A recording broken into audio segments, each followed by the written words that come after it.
Hello everybody, we have another game with the white pieces on our speedrun against G. Truman, Gary Truman, rated 1238. He opens up with a Scandinavian.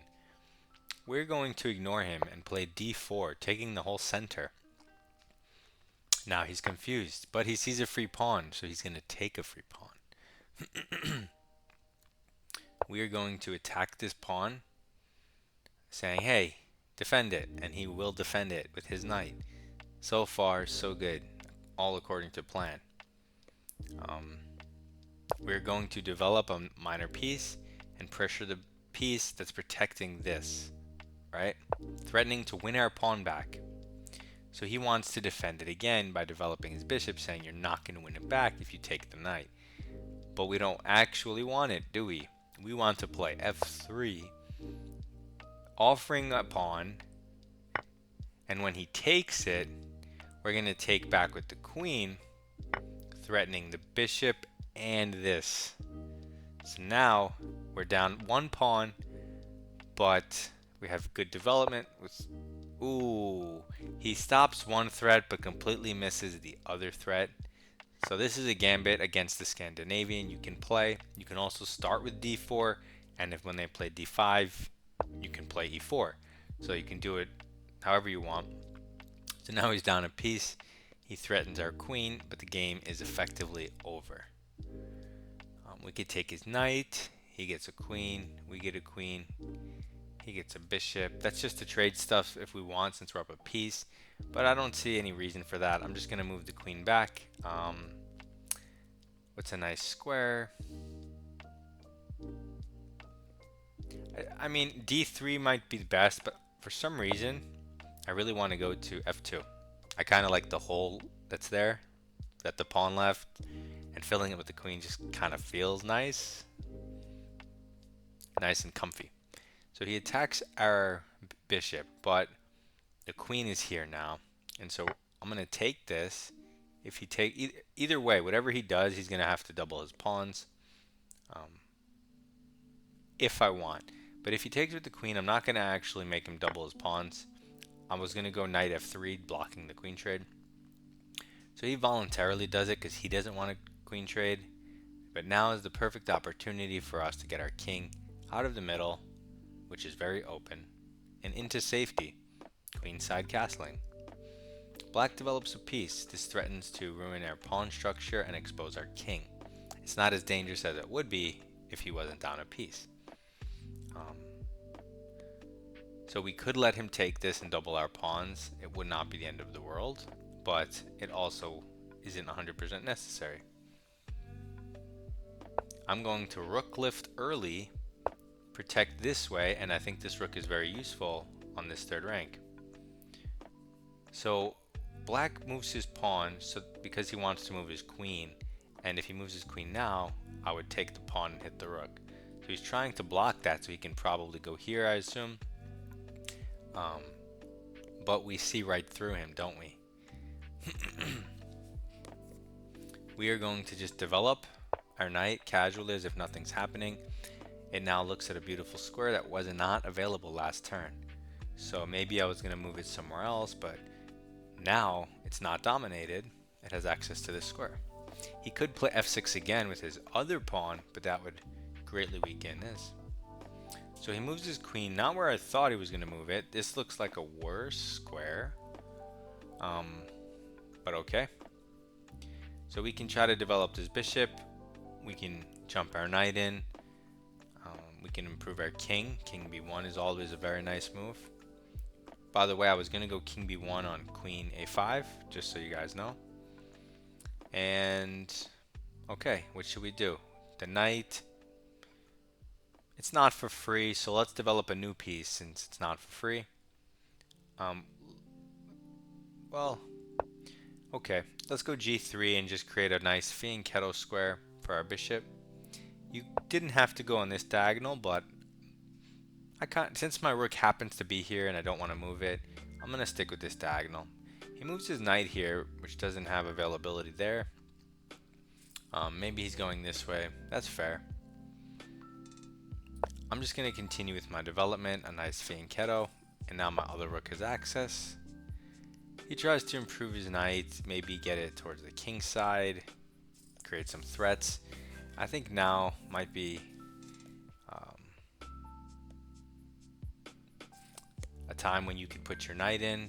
If he kicks it, you can no longer go to c4. You can hit the rook and jump back here.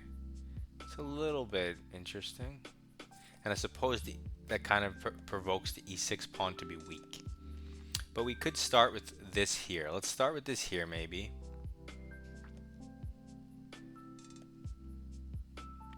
I mean,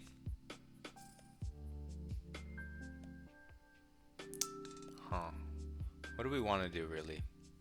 Let's say he's going to go here next, attacking the knight, right? So let's say we move our rook here, he attacks our knight, and then we jump our knight in. He takes our knight, we take, he gives a check, we go over. I mean, do we even need to deal with all that? We could just move our knight back to b1 and he never has any attack. That's interesting. What else?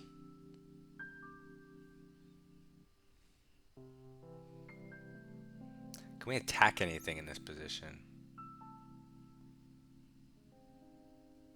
This is an interesting pawn push. It hits defended 1,000 times, but does it work? He'll likely take with the c pawn.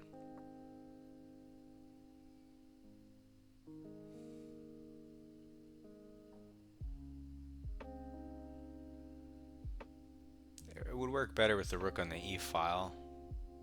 Let's go the rook. Let's keep developing and let him do his whatever he wants to the knight. Wait, he doesn't even do that. What's he doing? I have no idea what this is. I mean, he gets it off this, but he needs to apply pressure to me, I guess. So now that we have a free turn, I guess let's jump our knight in. Well, now this is even stronger. If he takes the pawn, we take.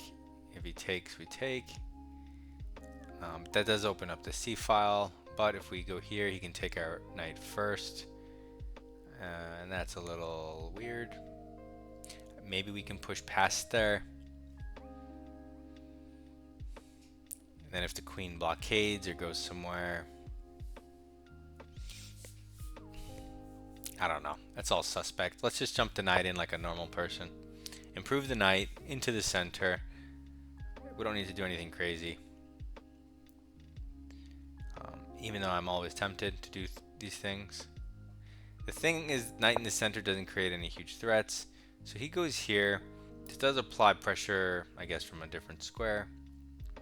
We could just immediately chop that for this bishop, which is kind of stuck on these squares. He's going to take with this pawn. But that would allow me to take with the knight.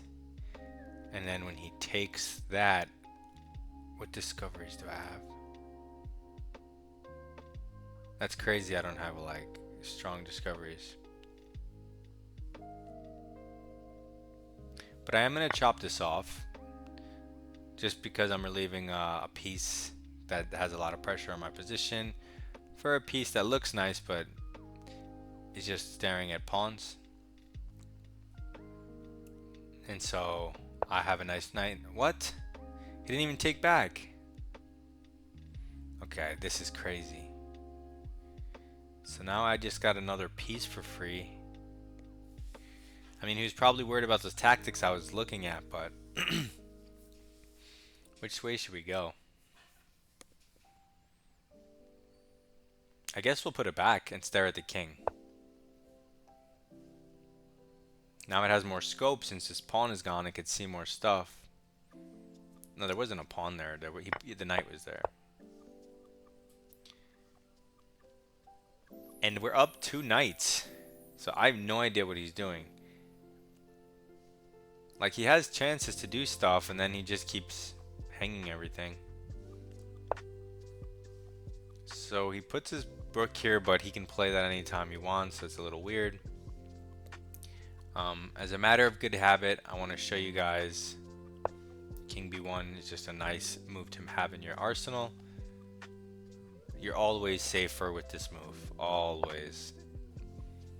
He tries to improve his queen, maybe line up with my whatever. Well,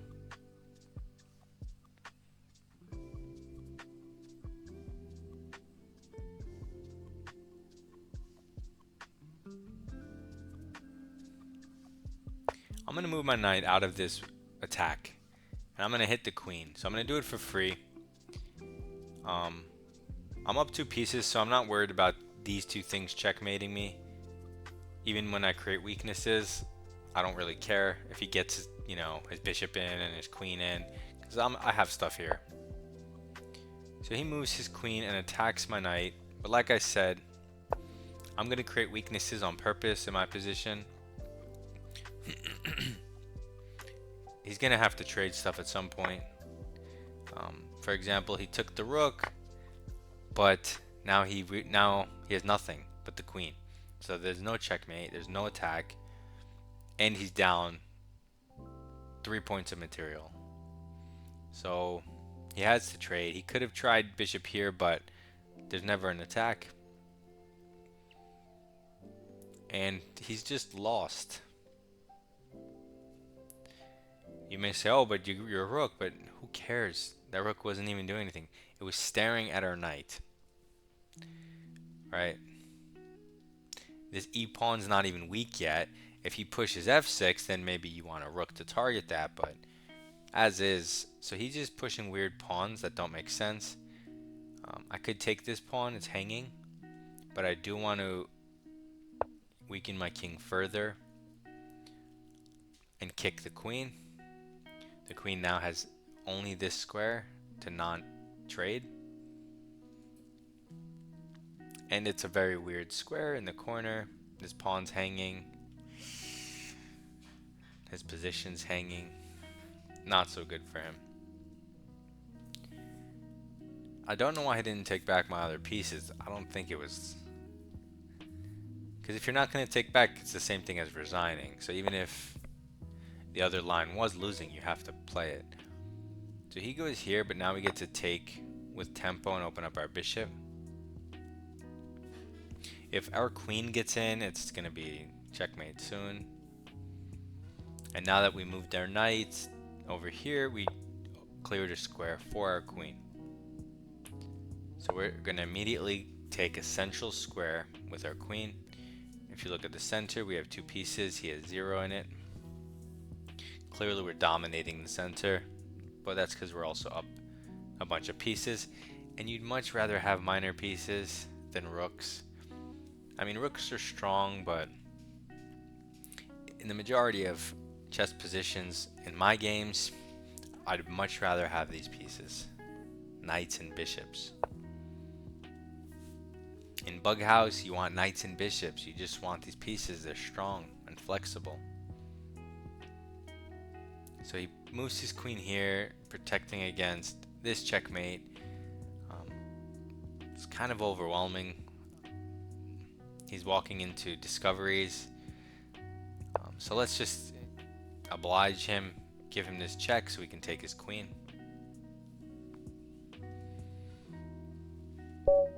And now we get a resignation. That's what it takes to, you have to get their queen if you want them to resign. Checkmate's not enough for these guys. So e4 and the Scandinavian. Now taking it is the principled, you know, grandmaster way to play. d4. It's a gambit, of course, because he can take the pawn, which he did. And the idea is you would develop and attack the pawn. Now if he doesn't defend it, you just get your pawn back. No big deal. So he defends it. But now you attack the piece that's defending it. So if he kicks your bishop, let's say, you can take his knight and then take the pawn, and you're not that material. So he doesn't want to lose it, so he guards it again, right? And now instead of attacking it again with a piece, you do it with a pawn. And now if he doesn't take your pawn, you can take the knight and win your pawn back with a nice center. So he wants to take your pawn, and now when you recapture, he's up a pawn. But instead of taking with the knight, which is what he expects, you take with the queen, which is sneaky, because it undefends your pawn, and people usually take things with the knight, so they're not expecting it. And now his bishop's under attack and this pawn. So a lot of times, maybe they'll just go back here, and then, yeah, you're down a pawn, but look at your development. You know, everything's on the back row for him, and you long castle in that position, and you have a huge lead for a pawn. You have to learn to play those positions, and you have to learn how to use initiative. So, and then the Scandinavian players, they don't have theory against it. They're expecting you to take the pawn, and then they're going to play their chessable course or whatever. But now they're not. Now they're just going to be like, oh man, I just have to defend and survive. But you got a pawn. Good for you. Right? And then here he just hangs the bishop, which is absurd. The game's over. What else to say, really? I just continue along my way. We long castle in every game that we can with relatively low risk or normal risk. And this position is just crushing for white. I mean, this was an unnecessary move. You do not have to play like this. But whatever. You can develop the knight here. Ask the bishop the question. You can develop the knight here. You can let him take and do this to your pawn structure. What does the computer even... It's +4. The computer doesn't even care. Yeah, you can even go knight b1, like I said. That's always a solid defensive move in opposite side castling to control lots of important squares and remove your own piece from potential attacks and sacrifices. The obvious move here, that's funny, they actually list rook d3. That's cute. So you obviously can do everything. The most obvious move, like if I'm going to tell you to do something, I would say improve this piece for free. Out of all the moves shown, knight e4 makes the most sense, because even though you're moving it twice, it's coming with a significant threat on the f6 square, and it takes it out of the attack. So that's clearly, you know, the best move. Rook d3 was a cute move, but unnecessary, blocking your own bishop. Not that it really wants to go here anyway, but still, it's a cute move. It comes with its own ideas. So we just develop, we keep developing. So if I turn on the engine here, obviously it's still +4. I'm just curious. So when we do go down this line, well, okay, so not this line because the knight hangs, but let's say he pressures it the other way, and we just play king b1, and now he takes the knight. We take with the pawn. Let's say he goes here. Now he doesn't have any checks, and you always can go king a1 and rook over, and he never has any more pieces. So a natural move is to jump your knight in. If he tries to go back for some checks, you could immediately just stop it here. But even if you didn't have that and you go king over, you're always in time in every line. So that's why it doesn't matter if you let him double your pawns. And you may not know that at first, but with experience. So that's why I just moved my rook here, even though I saw he could pressure my knight. And the rest is just losing. I mean, if I turn the engine on again here, I take this knight, but my idea was he's going to take back, of course. And what was I thinking? What was I saying again? Oh yeah, I was wondering if we had any tactics. And I said it was unbelievable that after this move, we don't have good knight discoveries like that win the queen. So if we take this and he takes back, all we have is this one hitting the rook, this check, but then he takes the rook that's doing the checking, and you're not winning a queen. Of course, if you take the bishop and he moves, and you take the rook and he takes the knight, I mean, you're still winning because his king is exposed and you're out material, and his pawn structure is shattered, completely terrible. But but you don't have anything. So I expected him to take back, and then I was going to calculate to see if I had anything good. But yeah, that's the end of the game. There's nothing else to say there. He just hung all of his pieces. So we keep climbing. Let's just keep going. See how high we can get. Having fun. See you in the comments.